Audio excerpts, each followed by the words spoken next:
Chicken কষা হচ্ছে।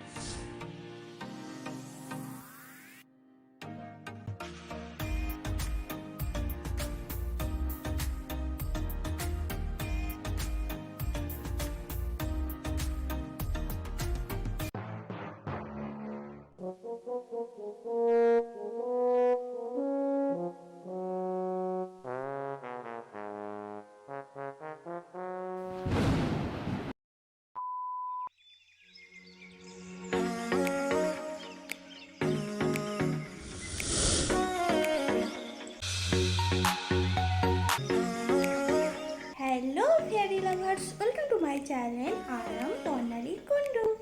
আজকে তোমাদের জন্য খুবই স্পেশাল একটা ভিডিও নিয়ে আমি চলে এসেছি। তো আজকে আমি তোমাদের সাথে খুবই স্পেশাল একটা ভিডিও শেয়ার করতে চলেছি। আজকে আমি তোমাদের সাথে শেয়ার করতে চলেছি spicy food for 24 hours challenge. তো আমি এখানে শুধুমাত্র স্পাইসি ফুড চ্যালেঞ্জ অ্যাকসেপ্ট করেছি, তাও আবার 24 আওয়ার্স চ্যালেঞ্জ। সো গাইস, আজকের চ্যালেঞ্জটা খুবই এক্সাইটেড একটা চ্যালেঞ্জ হতে চলেছে। সো আমিও খুব এক্সাইটেড আজকের ভিডিওটা নিয়ে। সো গাইস, তোমরা কতটা এক্সাইটেড সেটা তো আজকের ভিডিওটা দেখলে তোমরা অবশ্যই বুঝতে পারবে। সো গাইস, লেট না করে আজকের ভিডিওটা তোমরা দেখে নাও।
চিকেন কষা হচ্ছে।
সো গাইজ, আজকের ভিডিওটা তোমাদের কেমন লাগলো সেটা অবশ্যই নিচে কমেন্ট বক্সে কমেন্ট করে জানাতে একদম ভুলবে না। আর আজকের ভিডিওটা ভালো লাগলে প্লিজ একটা লাইক অবশ্যই করে দিও। আর যারা এখন আমার চ্যানেল সাবস্ক্রাইব করনি তারা এর থেকে খুব এক্সাইটমেন্ট ভিডিও দেখার জন্য আমার চ্যানেল চটপট সাবস্ক্রাইব করে ফেলো। তো গাইজ, তোমাদের সাথে আবার নেক্সট ভিডিও দেখা হচ্ছে।